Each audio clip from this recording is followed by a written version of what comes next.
Coming to you from the historic Hart Building in Marysville, California, in Studio 93, In the Tank with Fish, with your host, Bob Fischetti.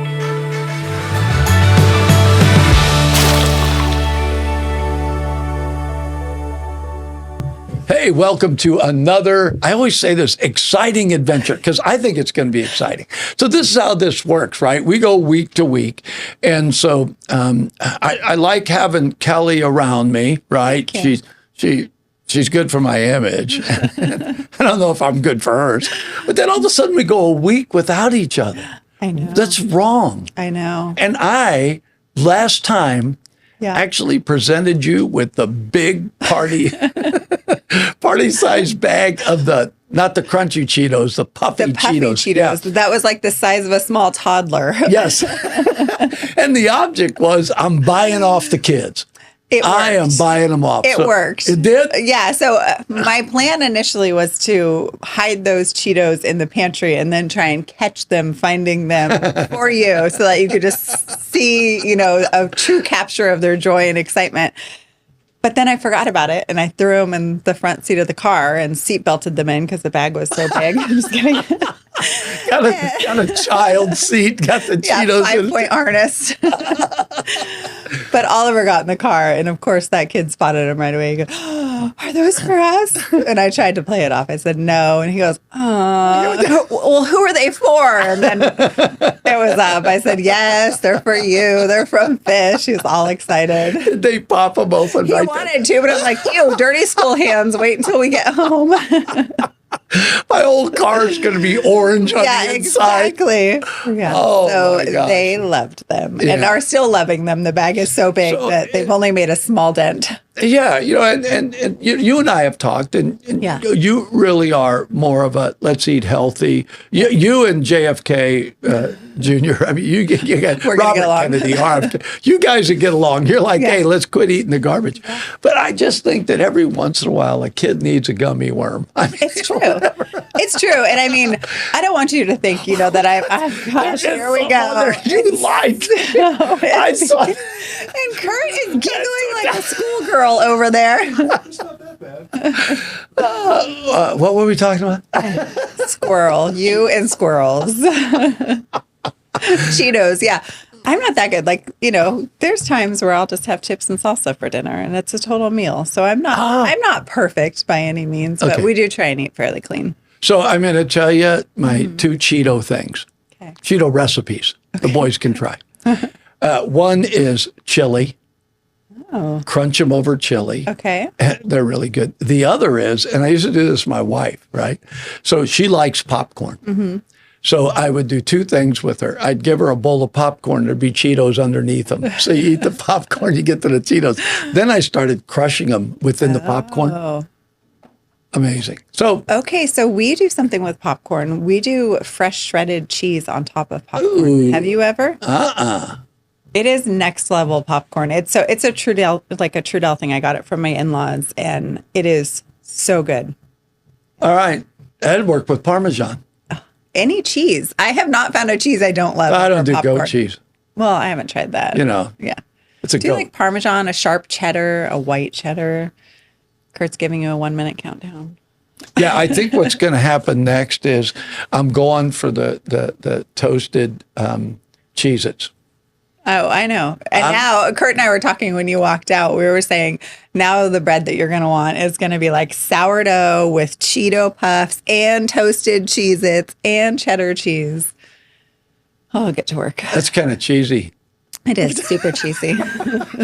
You're going to like our guest. I've got a guy coming in. I love this guy. And everybody knows him in the neighborhood, but they don't always know some of the things about John, right? And so we're going to have him in a minute. So stay with us because unashamedly, we're going to promo an upcoming event that we've got going as a fundraiser for 93Q. And that is a spaghetti sauce cook-off. And if you're going to do a spaghetti sauce cook-off and you're going to have a judge, get a chef. We'll be right back. 93Q Radio was an opportunity for what's called an LPFM to give the community a voice. The big part of what's happening here is it's us. It's the community of us. The work that Mr. Fischetti has done with us to promote public education has been absolutely groundbreaking. They have the pulse of our community, from the nonprofits to the local governments. If you want to find out what's happening in our community, get on board with 93Q. And 93Q does so much to help our community, helps us promote our local events, as well as local businesses, and tell our story about what we do here in Yuba Sutter. The folks that work here, they're part of our community, so they understand our needs, and that's important. Local radio is so important during times of emergency. They're there. We lean on them to provide information to our public. My wife and I are glad to support 93Q. We're going to do it on a monthly basis, but I really recommend that if you want to make your community better, this is a great place to take a first step right here. So if you can, reach deep into your pocket and give to 93Q. 93Q is a great partner for law enforcement, and they're a great partner for the Yuba Sutter area.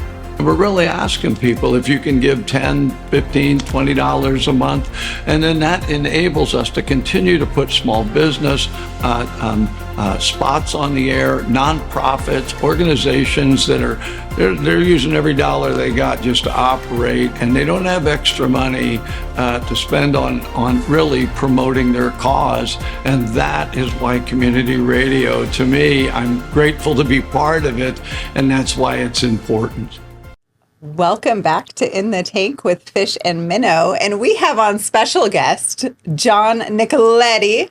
It's nice. That's very nice.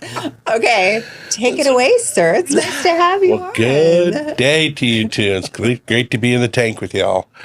Yeah, John was in the tank years ago, literally by now. And then you're involved in so many things. I would hate to be the person that has to chase you around to try to figure out what are we doing next, right? Yeah. And because there's always something. But I want to point out just a couple of things. One, when I met you, you were a supervisor for District 1. Yes, sir. Yep. And so when I initially met John, I asked him, what area is that? Well, that's Marysville. That's this area. And so, I got to know him and got to know it's stuff going on here, blah, blah, blah. But he was also the instructor for the culinary program at Yuba College. And my son had gone through his classes. Wow. So I was like, this is really great.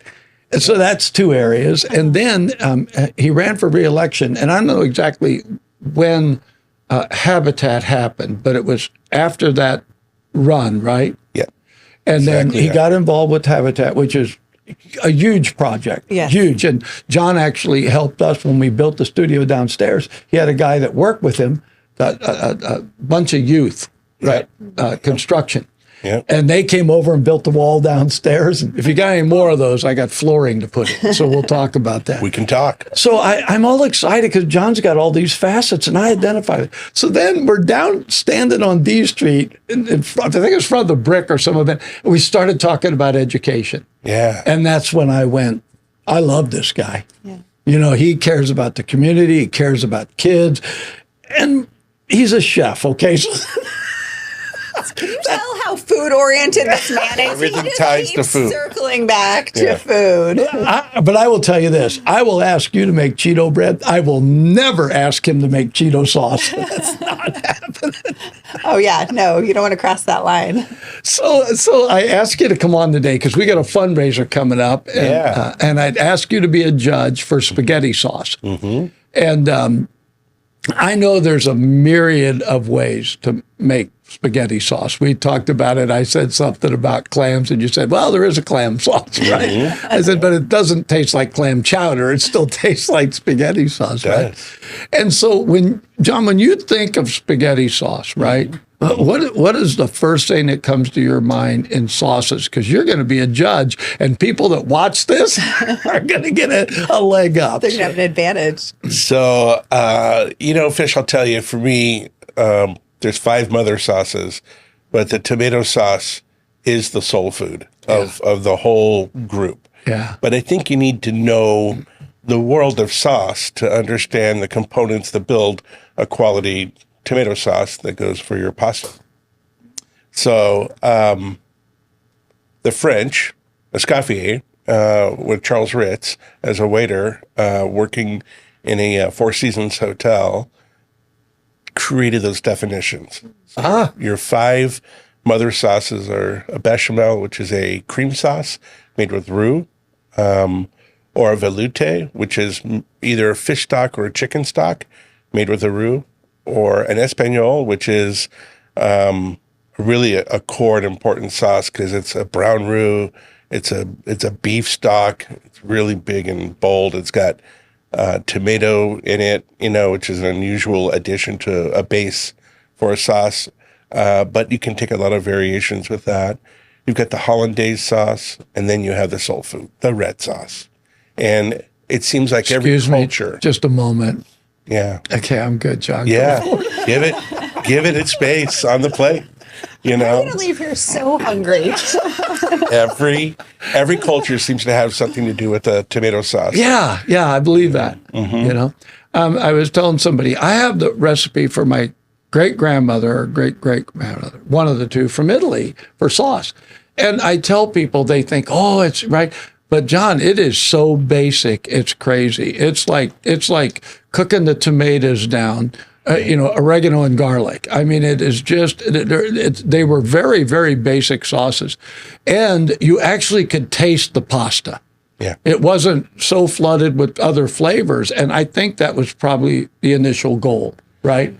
Yeah, so much culinary occurred in Europe. You had up to the French Revolution, you had chefs that were hired strictly for the royal families, and their job was to test the food and make sure that it was safe for the king to consume it.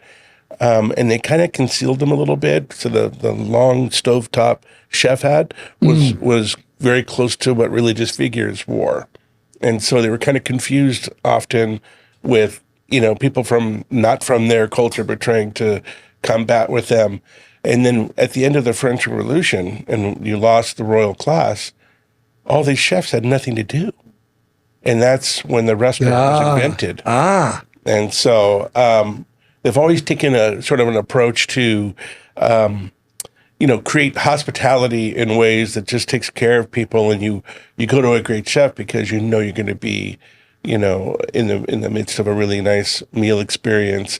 But if you look through all those areas, if you just take walks through an Italian countryside or through a French countryside, if you look around and you see sheep in the field, you see what's growing in the garden, you kind of see what kind of trees are in that area, you can pretty much tell what's going to be on the plate when you go into that farmhouse and how they're going to, how they're going to eat. And it's really simple ingredients. Most of the best dishes have less than 4 ingredients, but 4 is a max. But it has to do with the season. It has to do with where you're growing. The Italians in northern Italy are so confused about the southern Italian people and the Sicilians that use tomato products because there's no tomatoes up north, So it's a different kind of. That's where my relatives came from, up north. Right? I mean, they came down through, and we all know the only Sicilians that are truly Italian are the ones that can swim. You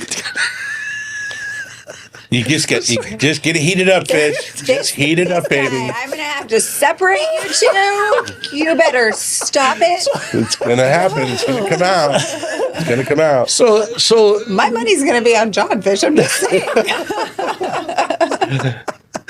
So I have to ask you, right? So, back east they call the sauce gravy, right? They use the term gravy, right? And in part, most of the sauces that I grew up with were thick. Yeah, they were thicker, right? So the object was a long cooking time to cook it down, right? And when you put it on the pasta, you never put a lot. You didn't douse it, right? It was the flavor was within. But I've noticed now, I'll go to an Italian restaurant and there's a certain amount of moisture. It's more wet, right? Then, not as thick, it's thin. And it is hard for me to discern all the different flavors. It isn't what I grew up with. So comfort food to me, it's like I want to taste oregano. I want to taste garlic, right? But I want to taste the tomatoes and the pasta, right? Because I grew up with that. And so how much of it, John, do you feel like it's what you grew up with? That's the sauce that's you're gonna move towards that one more quickly. So, my Nana would come and visit, and she'd have this gigantic box of Italian cookies. She'd set it down, she'd turn the burners on, and she would just stay in the kitchen for the next 4 days. And I loved to just sit next to her. So her sauce, her stuff is just, it touches my heart every time I get near it. I feel it inside my body. We're eating the right stuff, but it's all wholesome ingredients, just as you described. It's just all in the list of freshness. And, I think the best approach when you think about the different sauces, if you just understand, if you take tomatoes and you crush them, you start to heat that, it will convert by evaporation of the moisture that's within a tomato into a tomato sauce. If you stay on that trajectory and that warm heat more over time, it'll thicken down to a puree and into a paste. And generally, when you're messing with tomatoes that need that, and they need a lot of structure, a San Marzan is the preferred tomato. It maintains a really nice bright red color and really reminds us of what that, red sauce is supposed to really look like.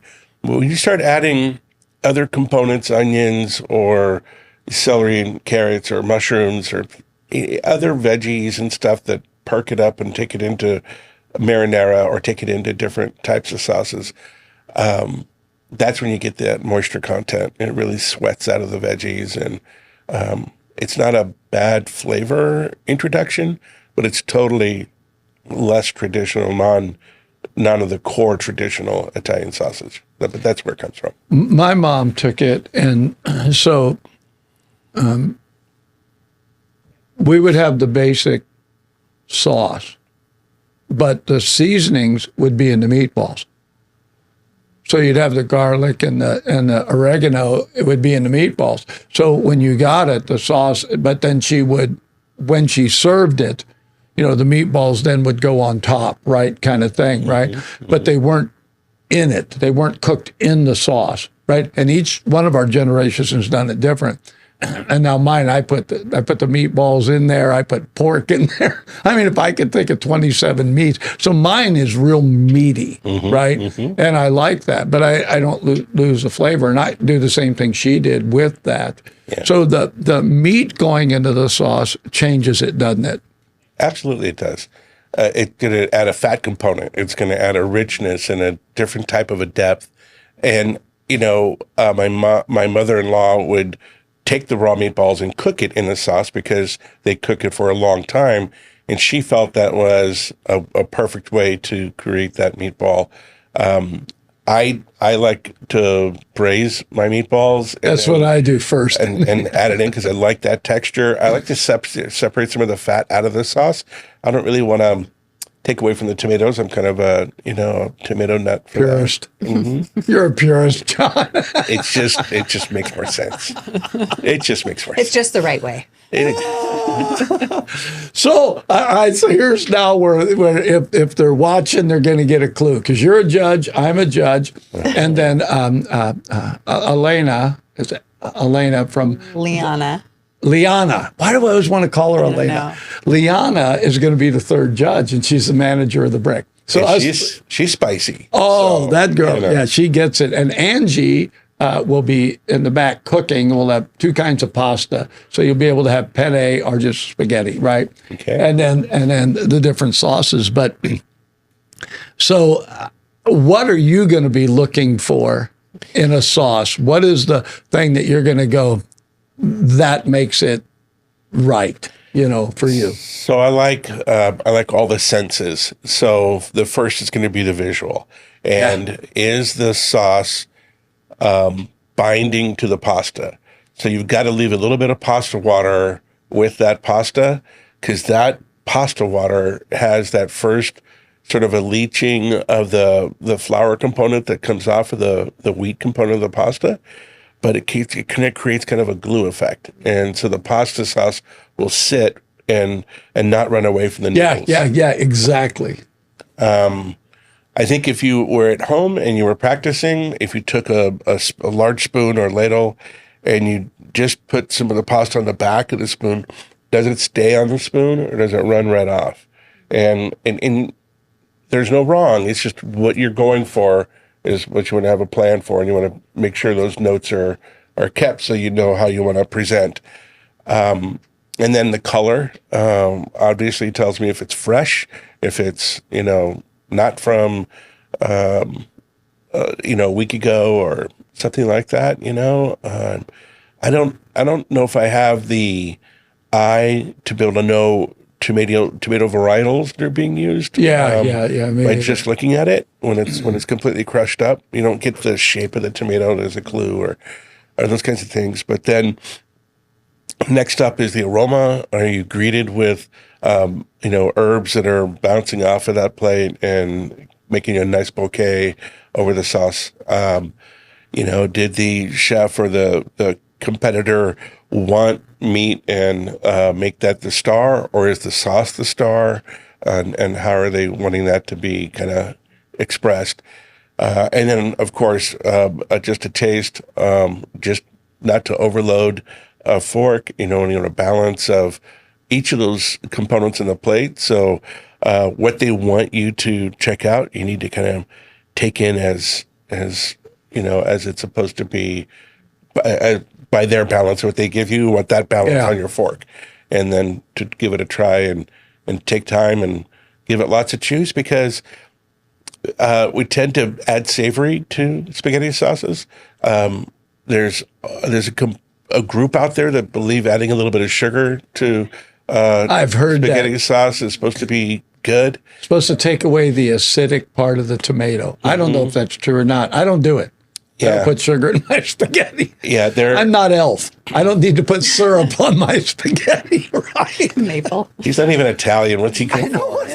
And so, there's a lot of old world tricks that kind of come with where they're at. And I would like it if the competitor talked about which region they're thinking about when they are making their sauce and what happens there. Because Toscano, will have its own, essence.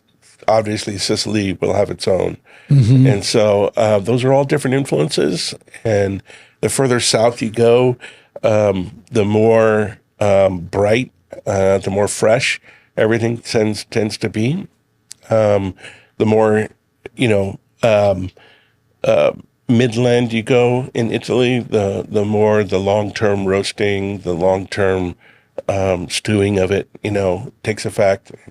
And that's what I was taught, was like, I'll cook that sauce for days, literally, so that the flavors really blend.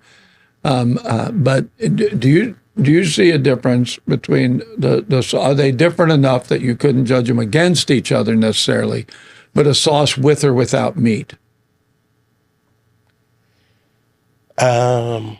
And just those two pastas? Mm-hmm. Same pasta, but one adds meat.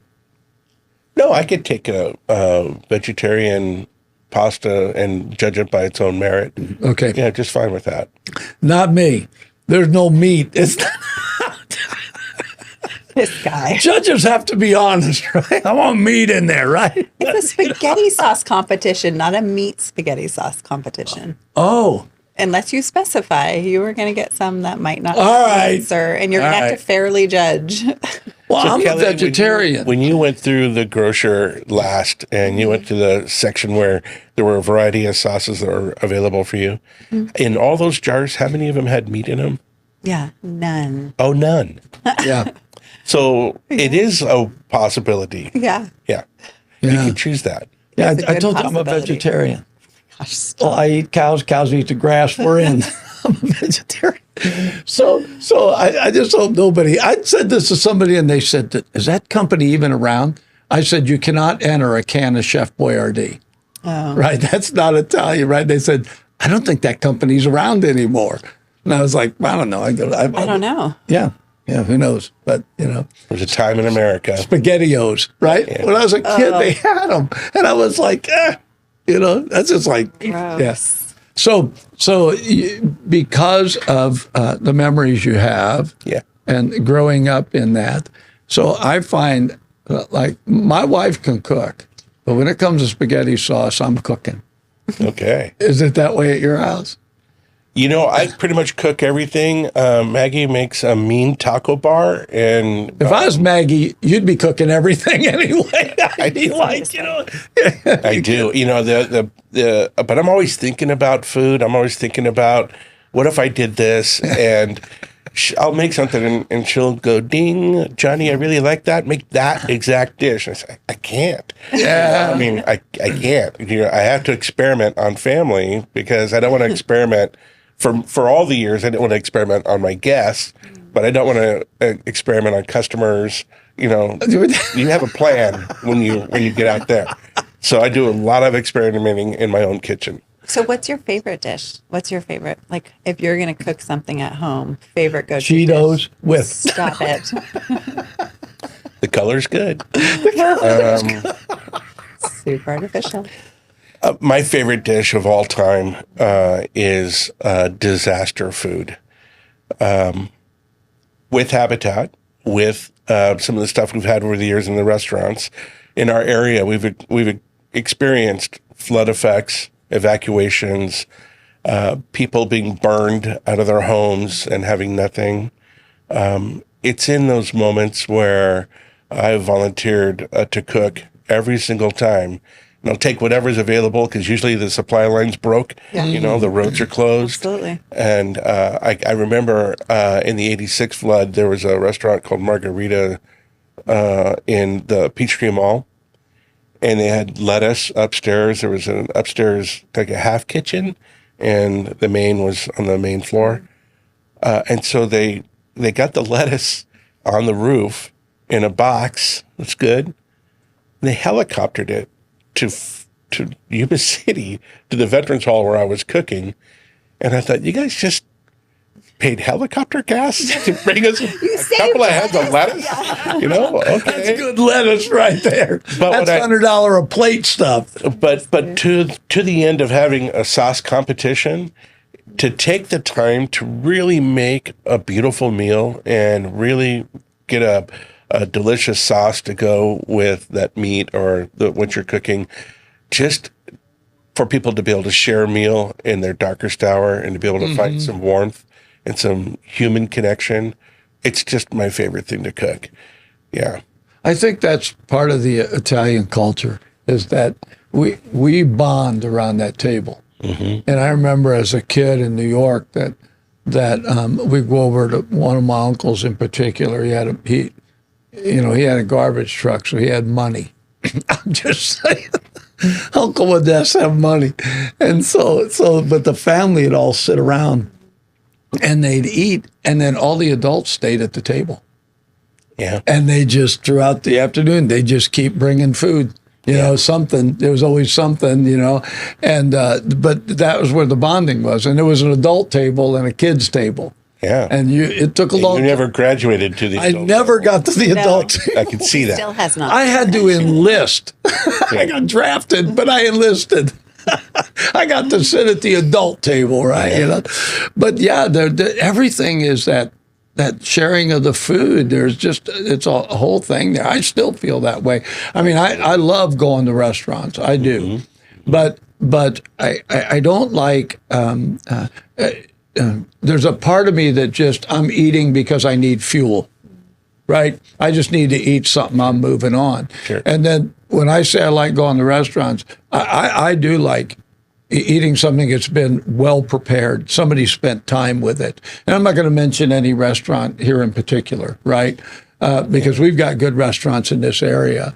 But at the same time, it's got to be something that I can just sit down and enjoy. And I don't want to go do it by myself.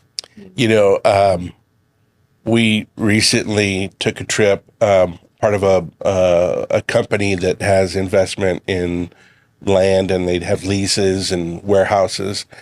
And it's family based. And so I'm the outlier. I'm the non-family member on their board. And so we did a retreat outside of Austin, and first night, and we brought all of the family, all of their kids. So rented this really cool house with 14 bedrooms and bathrooms. It was built for this kind of a thing. And we went into the small town. It was kind of a little Nevada City, sort of a little town, really artsy, lots of wineries. Terrible restaurant experience, and I usually do a lot of search, particularly for restaurants when I travel, and have a plan. And each one of the plans are just going sideways. But what they did have was a Texas grocery store chain that specialized in Texas products. And I just looked at, the wife of the head of this company, and I just said, Rhonda, we just cook. Exactly. In the house. Great kitchen. Yeah. And so we're really just kid and candy store, just got Texas wines, just got Texas grown anything that was in season, and listen to the locals talk about what was their, home space and what made their food feel right where they lived and what they grew up on, and tried to study that and try to make some of that, and made food for the kids. And it was fun because there are no rules, so we had a spaghetti night, I'll say they loved it. And I must have won that contest because nobody else was making spaghetti. But in the morning, I was wrapping prosciutto and asparagus and a phyllo dough and a little brush of olive oil. And they were just so excited. I did this little sun shape with everything, and had some really, really cool, it was kind of a soy-based barbecue sauce that we found from a small little Texas shop. But, they were going, oh my gosh, we're getting appetizers for breakfast. We love this meal, and we're just going to change the rules up.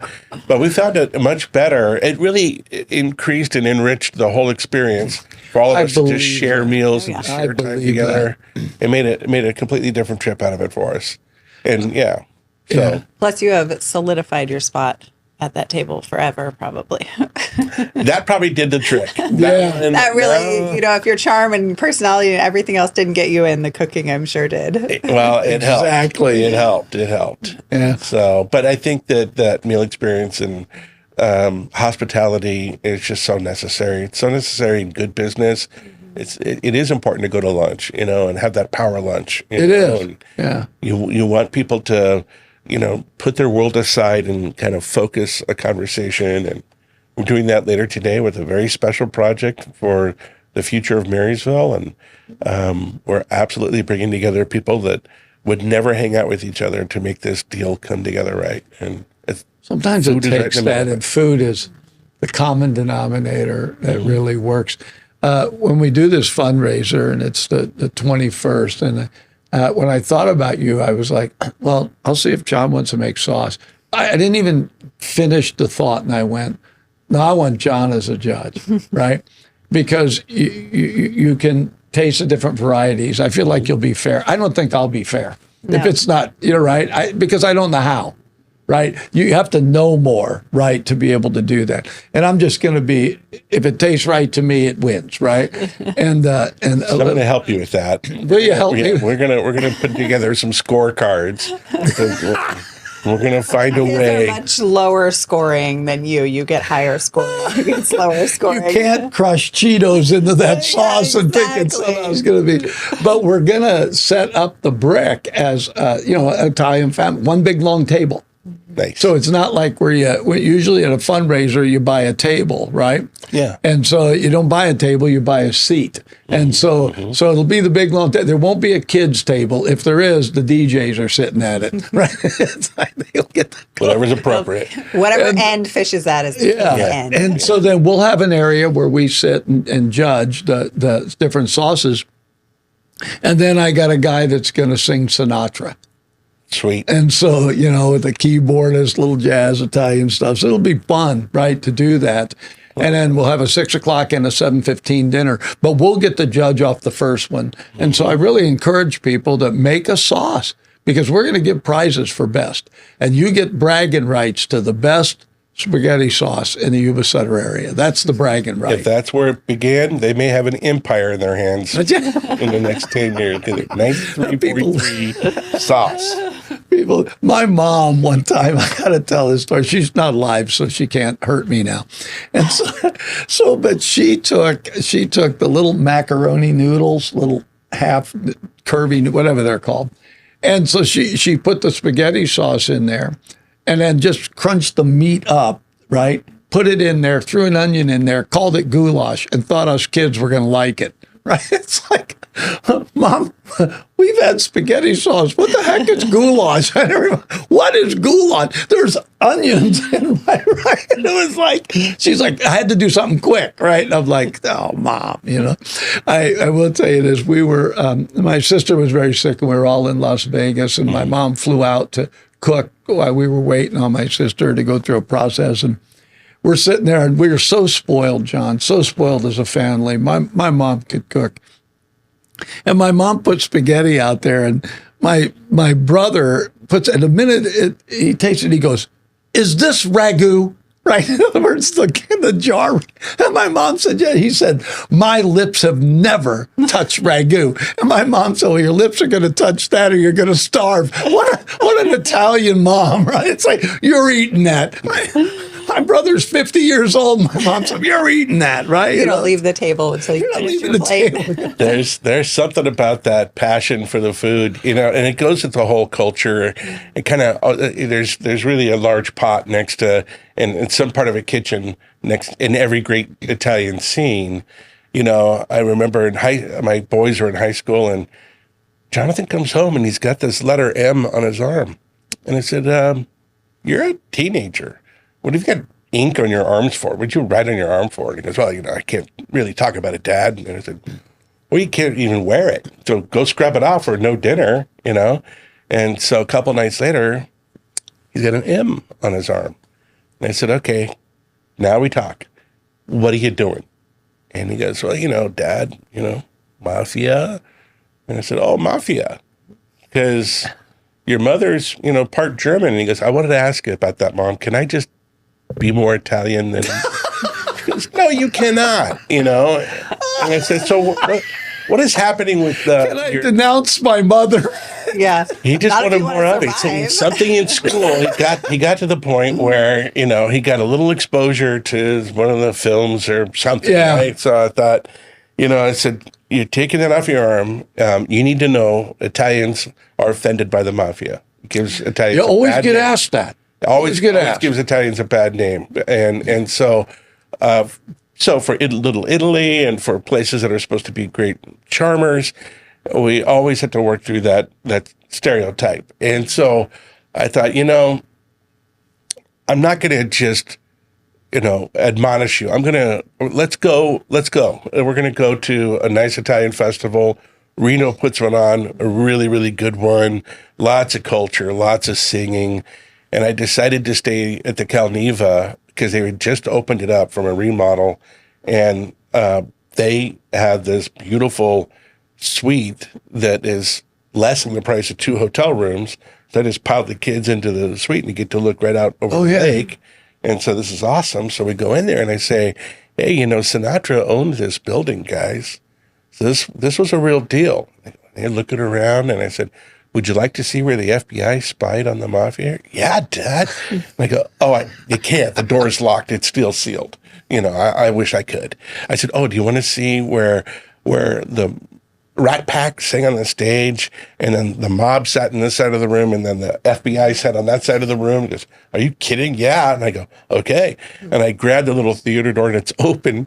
And so I open it and they look and it's a small little space.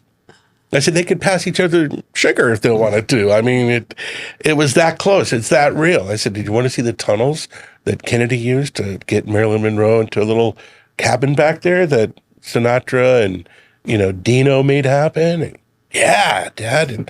And I was surprised that we're actually doing a tour. You could take the little tunnel tour over to the little cabins. And so they were just all immersed and they were just primed. So we go up to the room. And as soon as I can open the door, the boys both run out to the balcony. And Jonathan's little brother, Alex, says, "Men have dangled from their ankles here." And I said, "Oh my gosh, I went too far. I sold it too good. Whoops."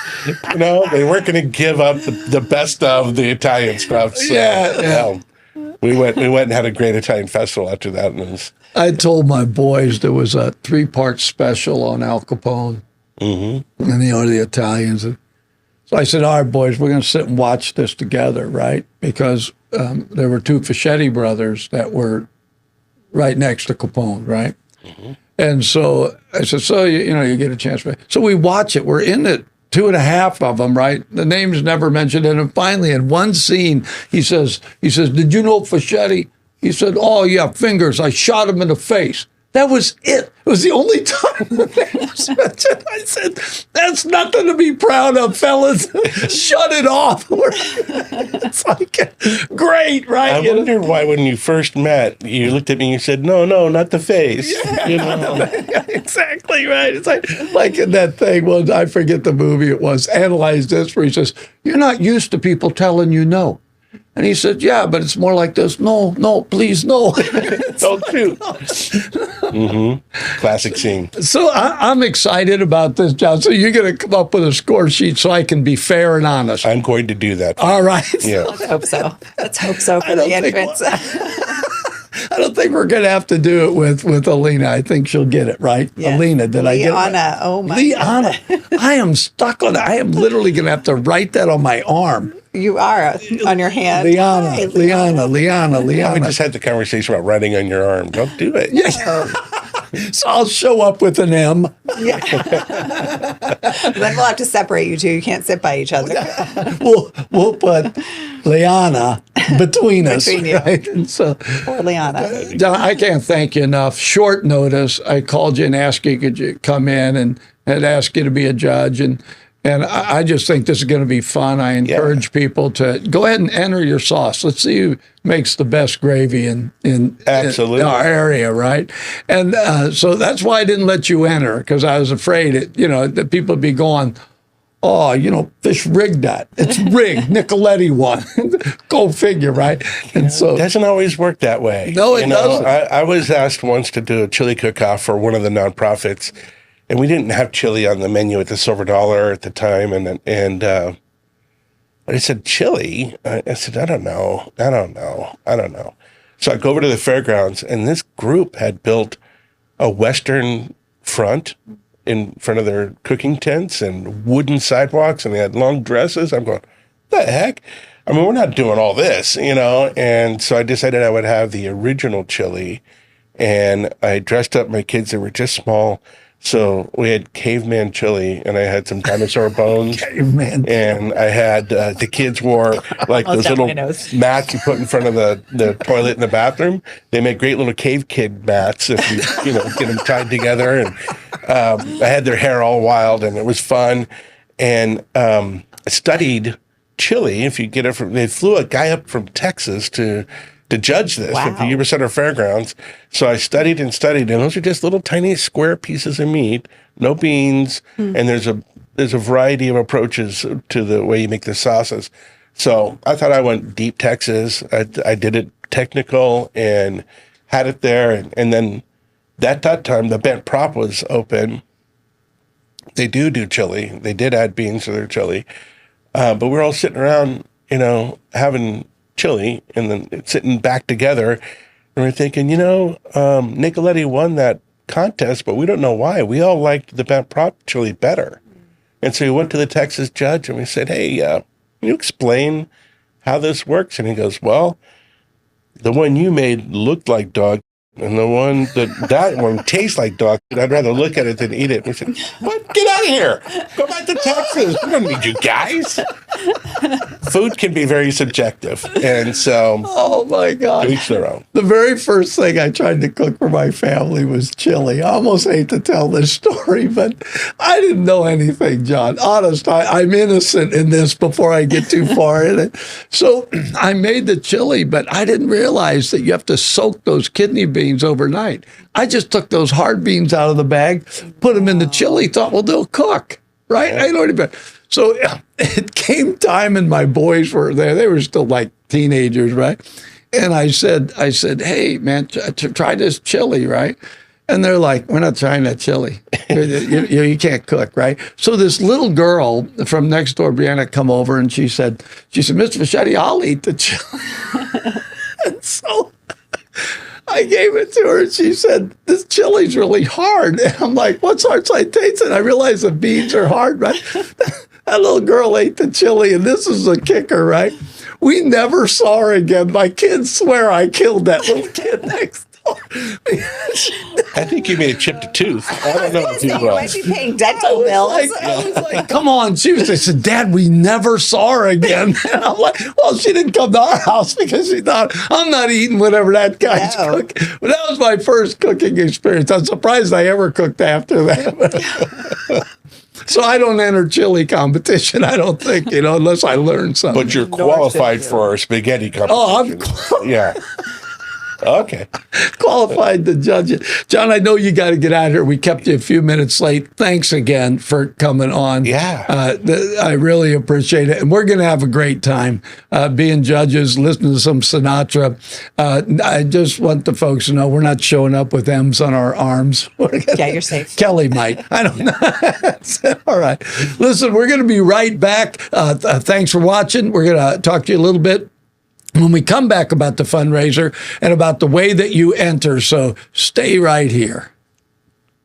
93Q Radio was an opportunity for what's called an LPFM to give the community a voice. The big part of what's happening here is it's us. It's the community of us. The work that Mr. Fischetti has done with us to promote public education has been absolutely groundbreaking. They have the pulse of our community from the nonprofits to the local governments. If you want to find out what's happening in our community, get on board with 93Q. And 93Q does so much to help our community, helps us promote our local events, as well as local businesses, and tell our story about what we do here in Yuba Sutter. The folks that work here, they're part of our community, so they understand our needs, and that's important. Local radio is so important during times of emergency. They're there. We lean on them to provide information to our public. My wife and I are glad to support 93Q. We're going to do it on a monthly basis, but I really recommend that if you want to make your community better, this is a great place to take a first step right here. So if you can, reach deep in your pocket and give to 93Q. 93Q is a great partner for law enforcement, and they're a great partner for the Yuba Sutter area. We're really asking people if you can give $10, $15, $20 a month, and then that enables us to continue to put small business spots on the air, nonprofits, organizations that are they're using every dollar they got just to operate, and they don't have extra money to spend on really promoting their cause. And that is why community radio, to me, I'm grateful to be part of it, and that's why it's important. All right, we're back. I want to thank John Nicoletti for showing up, and we're going to talk a little bit about the fundraiser. But before we do that, you may have noticed the screen backdrop behind us. It's hard for me not to notice.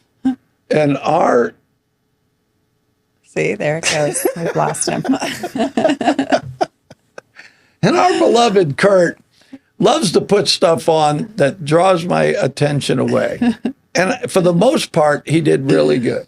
I'd say for the most part, because I didn't look, but something went very fast, and it was everything I could do to not go, oh, right? Yes, every time. But this is representative of Valentine's Day. And so I just want to take a minute and, Kelly, what's your favorite Valentine's memory? And that includes when you were in school and that little boy that you wondered if he was going to give you a Valentine did, right? So I think Valentine's Day is actually very anxiety inducing when you're young and in school.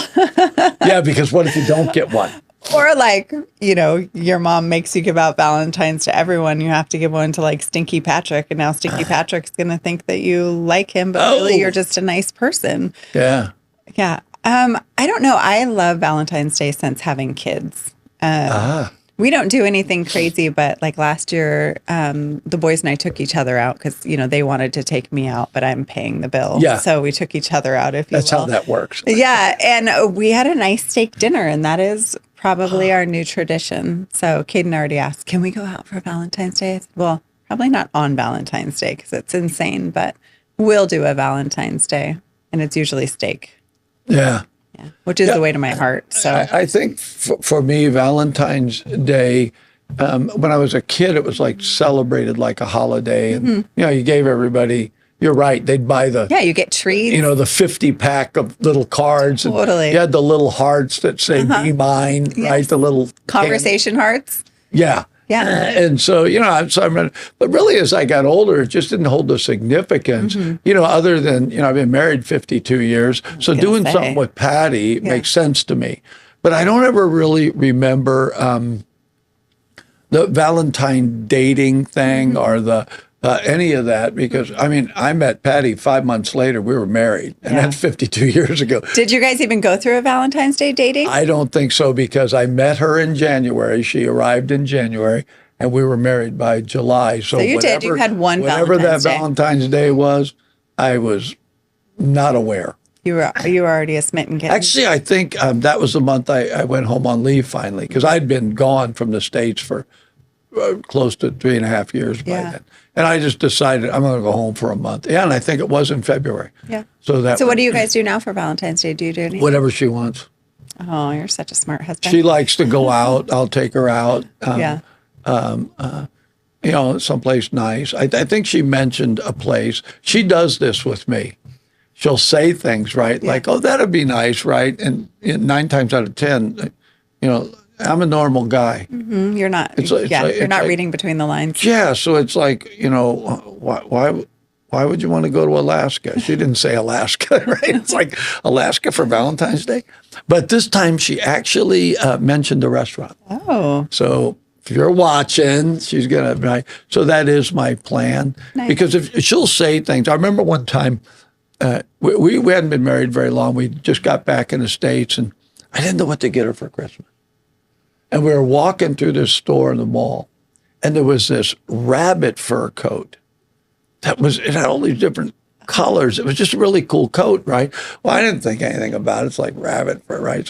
So she went, oh, isn't this nice? And I said, get away from that. We can't afford it. Just forget it. It ain't happening, right? And I went back and got it for her. It's the kind of stuff I do, right?